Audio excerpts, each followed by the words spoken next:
What's going on, guys? I'm back with another one. And I just watched a movie called Kraven the Hunter, starring ATJ. I'm not going to say his entire name. It's just a lot of time wasted. And yes, I could have said his name that entire time, but that's just how much I'm not going to say his name. Russell Crowe and Ariana DeBose, or DeBose, or DeBose. I'm going to say DeBose, right? First of all, ATJ has been in the game for a while, but for some reason, it seems like he's just getting started. It has begun. We've only just begun. So we're gonna dive deep into the iconic roles, in my opinion, that ATJ has played throughout his career. And let's ponder, let's analyze just how much he's grown as an actor. Shall we? First movie I have to talk about, or franchise somewhat, if you want to call it that. Kick-Ass 1 and Kick-Ass 2. He was Kick-Ass in both of those movies. There's no difference almost, really. Just one was better, one was not. Obviously. He played this scrawny kid who had the metal bones, or the weird bones that something happened with those bones. I don't know. Something happened to his bones, and then he couldn't feel pain or something. Oh, wow. Am I getting that right? I might be getting that wrong. I haven't seen him in a long time. But he did get his ass kicked a lot. Hence the name. I remember that. And I remember Hit Girl. He wasn't really the main attraction to those movies. He just played that scared little dude in the corner who looked like he was going to crap on himself any moment now. And so it was good that Hit Girl was in both of those films.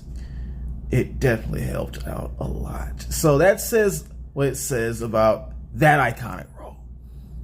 The next role I need to talk about is Quicksilver in Age of Ultron.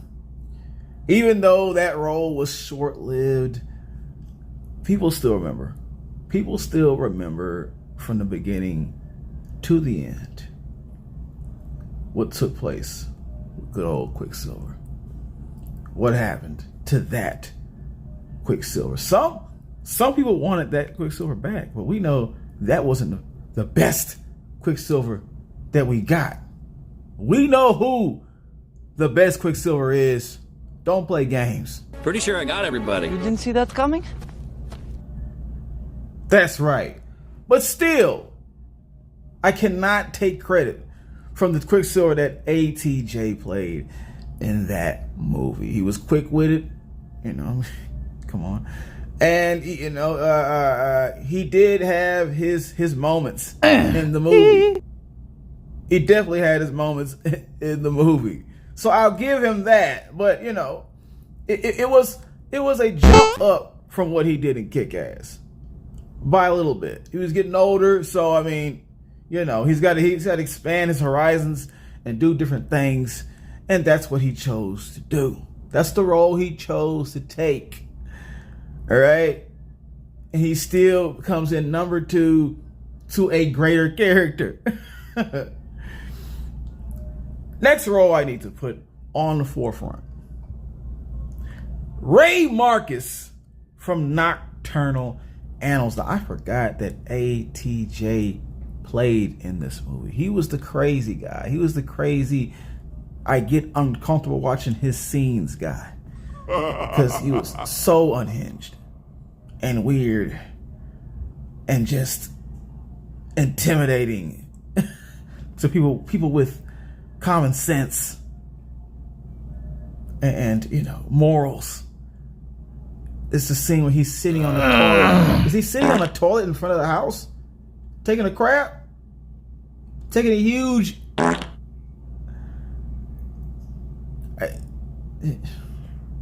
What the hell? But his character was memorable. It was memorable from scenes like that. He kind of was he started to become the interesting person in the movie instead of just something to fill the space in a movie, in a film. He actually did something this time. And it's so you think, okay, there's nothing but iconic roles to come. It's getting better and better. He's stepping his game up at this point, right? That's what you want to believe.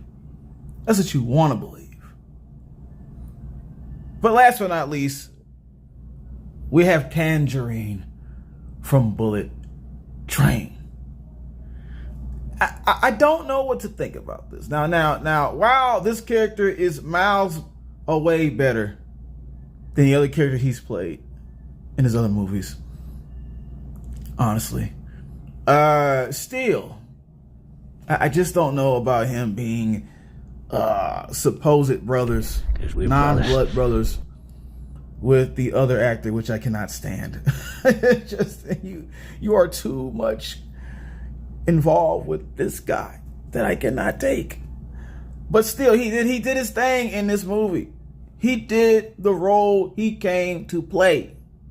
All right? And he didn't fall short.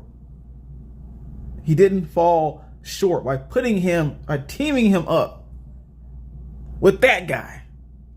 You immediately gave him a great opportunity to shine as an actor. Easily. It's it was like a suicide mission for the other actor. Really, honestly. So I guess I saw potential. Like, oh, okay, now we're getting somewhere. Now we're getting somewhere. We're starting to play more interesting characters. We're older now. We're like a totally different person. What the hell? Did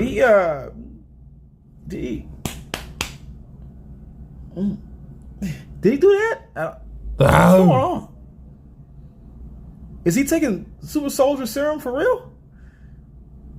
It's weird. It's a whole other person. I don't know who is that. Anyways. Now we have Kraven the Hunter. And Kraven the Hunter. And my question is, will this character expand his acting chops even further? Or will it take him back all the way to kick ass? We're about to find out. Let's go. Kraven the Hunter, for those who don't know, for those who are not aware, if you haven't heard of Kraven the Hunter by now, you're being hunted, aren't you? If you're being hunted, raise your hand slowly, or just give me the long stare like this. Open the eyes and just stare at me right now. I know you can't do much. You're being hunted, aren't you? You have to be being hunted because this trailer has been playing so many times. That's why I know when I tell people about this movie and they say they haven't seen it, somebody's trolling. Somebody's playing around with me. Okay?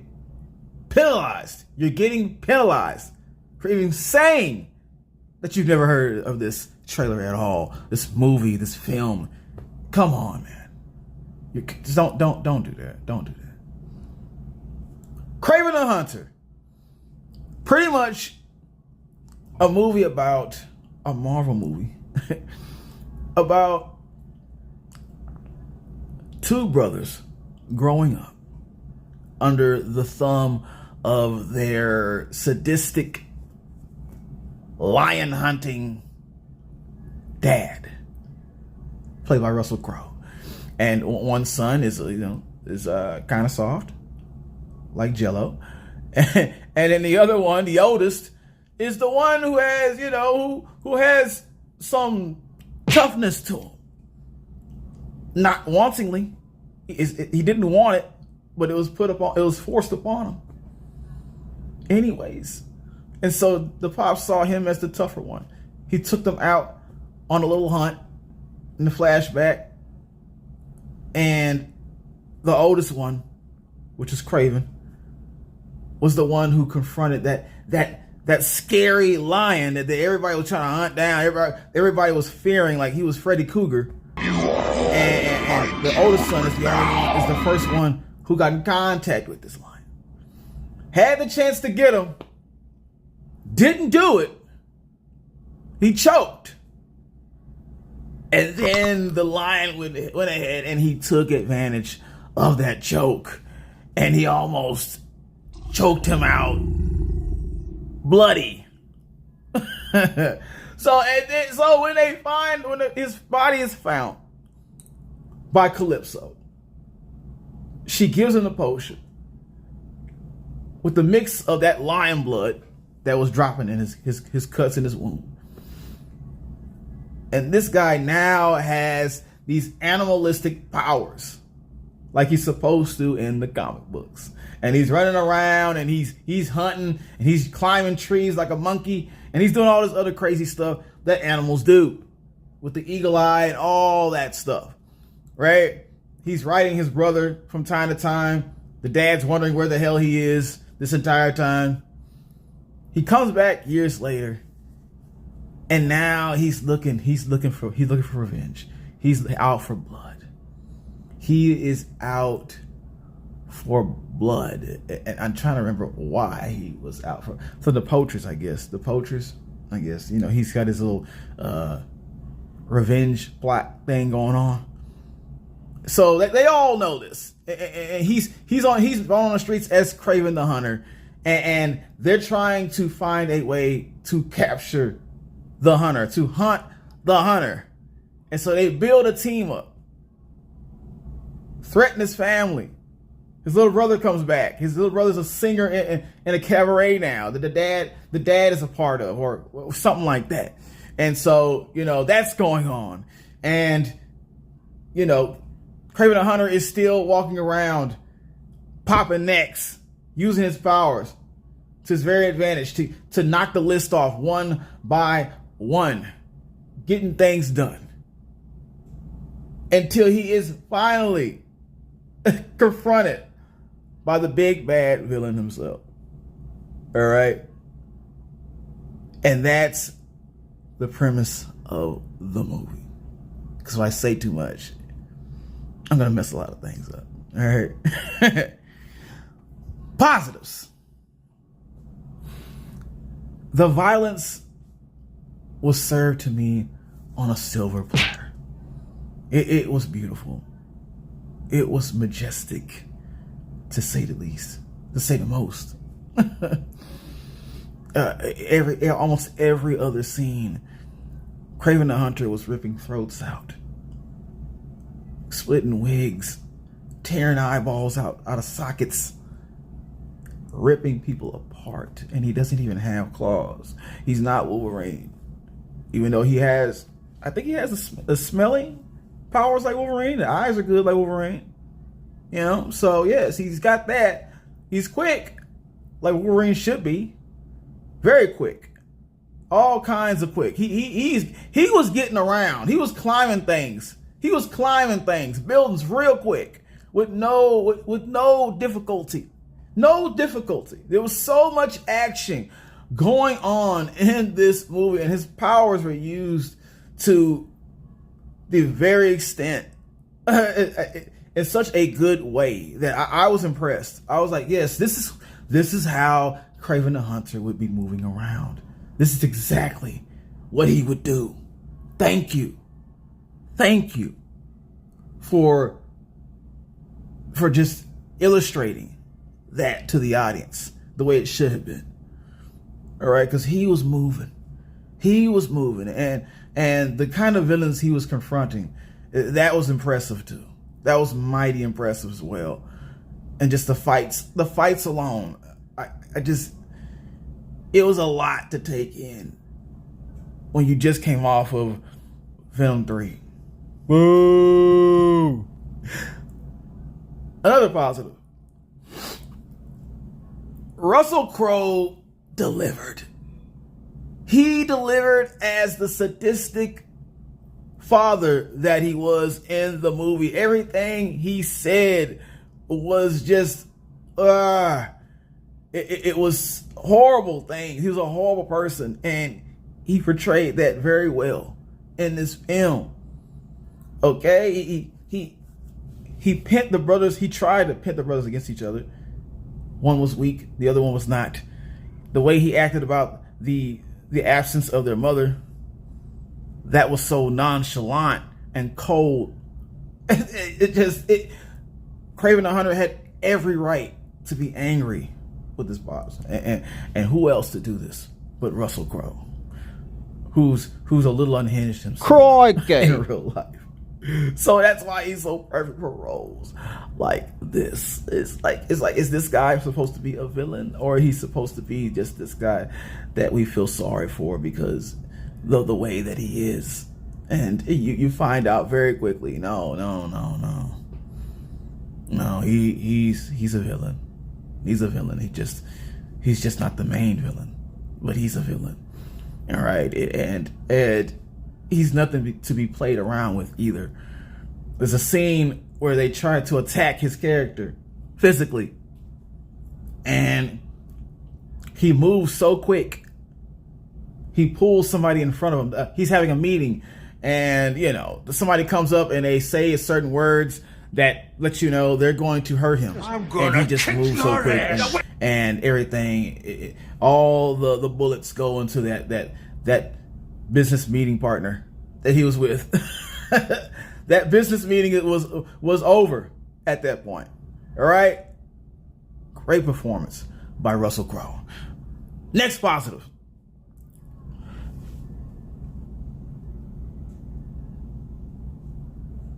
El Estranger. The villain I didn't know we needed. Spoiler alert, because I have not yet researched if this is an actual Marvel character. Spoiler alert. Now, we ready? Yes, El Estranger. This guy came in. I could have sworn they called him the Foreigner. They probably did, but just never said his real name because he's supposed to be so mysterious, right? He comes in. You've seen this guy in other movies. He's like the great value Jon Snow. He's that guy. And so he comes in with the shades, and he's doing all this hypnotic stuff where when he takes his shades off, he starts counting 1, 2, 3, and things slow down, and people forget where they are, who they are for like 5 minutes. And by the time they remember who they are, it's too late. It's too late. And that was just so crazy, the way that all that took place. Right? Every time he showed up, he was going to do this to somebody. And so I just couldn't wait until he confronted Kraven the Hunter. Because I know it was... You kind of feel like you know what was going to happen in some instances, but damn, what a great character. Just a brilliant character. Okay? Last positive.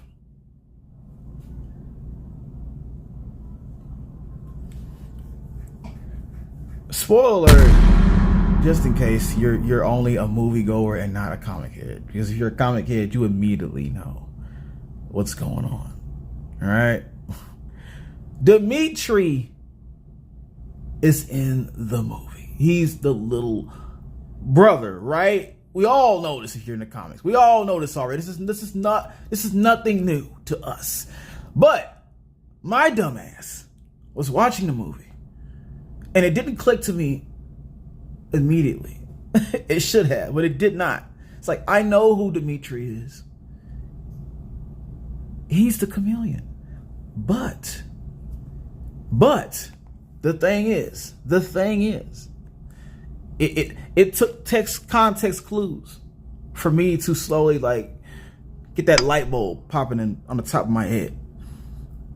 And as soon as it did, as soon as they told well, one guy, oh, he's a chameleon. This guy was like imitating other people's voices like an impressionist, like a top tier impressionist. Which, you know, it was just somebody's voice recorded on the thing. But anyways, still, you kind of knew. I was like, oh, this guy's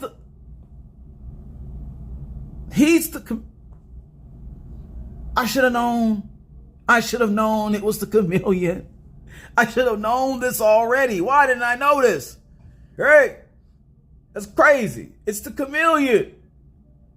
And I like how they put that in there. Or they had to. They could have not put it in there. And then that would have messed a lot of things up or been kind of weird. But yeah, they included that in there. So we finally are going to get the chameleon.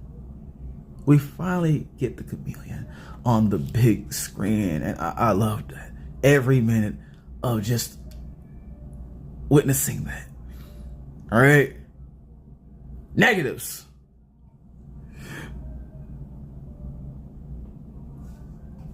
The first negative I realized, or I noticed, Kraven the Hunter does not have a Russian accent. Where is his Russian accent? He sounds like this, dude. He doesn't really sound like that. But in my ears and my eyes, if you don't have your accent, you might as well be talking like this. Whoa, let's go get these bad guys. You know who I hunt? I hunt humans. You should be talking like that.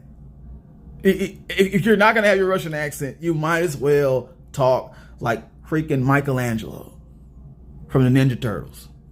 It was so out of place to do that. Give him his Russian accent. And I know Aaron Taylor Johnson. I said the whole name. Wow, right? I know he can do a Russian accent. I've heard him do different accents. I could have sworn. He's done different accents. And so I know his acting prowess would allow him to do a Russian accent. You can do it. You can do it, ATJ. I believe in you. Next negative. Lazy actors. Now, there were some good ones, like ATJ. He was okay. And Russell Crowe, who killed it. But there are other people in this movie who just were not trying. I'm not going to say they were bad actors, but they sure damn well were lazy. They were lazy. They weren't trying to do the best that they could do. And I know they could do better. I hope. A lot of the henchmen, which really doesn't matter sometimes, but come on, man. Come on. You did the bare minimum. You read your cue cards and you left, or you died, or you disappeared, or you fell off ledges or whatever. A lot of these characters were doing this. I hate to say it. DeBoe, what were you doing? Your scenes with ATJ were awkward. They were awkward. And I read the comics, and I you know, their chemistry, Calypso and Kraven, the chemistry is strong. You should feel it. Didn't feel it. Didn't see it. In this rated R movie that we're watching. Another negative.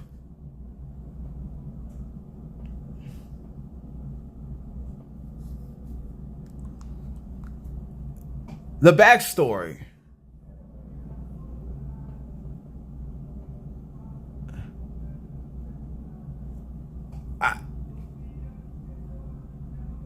It was watered down. Oh. I know it took that long just to say that. It was watered down, unfortunately.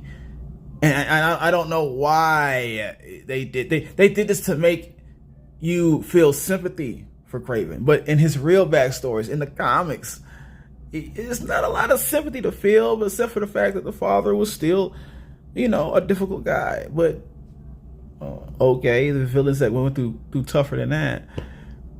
I see the point why they did that, but in the first place, you shouldn't have had a solo movie anyways. But here we go, trying to feel sympathy for Kraven. Anyways, last negative. The Rhino is now, while his fight scene was good, it had a good fight scene with the Rhino and Kraven, the CGI was bad. It's so bad. It reminds me of, it looks like very much. And with that being said, I'm giving this movie an I cool. That's right. It's an I cool because I can't figure out if it's going to be a good movie, a perfect movie, until they add Kraven the Hunter into the MCU. They need to do it. They have to do this. Press that like button, share, subscribe.